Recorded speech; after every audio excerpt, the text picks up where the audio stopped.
بسم الله الرحمن الرحيم. هنبدأ نتكلم النهاردة على نبات من نباتات الفاكهة اللي هي يعني أنا أول مرة بصراحة إن أنا أشوفها. نبات اسمه الباشن فروت أو هم بيسموها أم الفواكه. دي من نباتات الفاكهة اللي بتبدأ تثمر عندنا، يعني إحنا ممكن برضك نزرعها عندنا في الحديقة لو موجود عندنا، أو عندنا مكان فاضي خلف المنزل ممكن نزرعها فيه. زي ما احنا شايفينها كده، دي بتبقى متسلقة، يعني هي بتبقى عاوزة تكعيبة تطلع عليها. اسمها الباشن فروت أو أم الفواكه.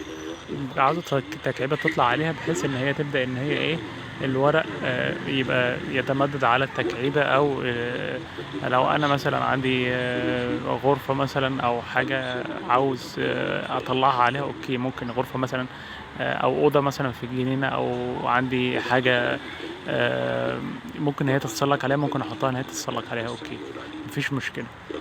بتدي ثمرة، يعني هي بتثمر مرتين في السنة.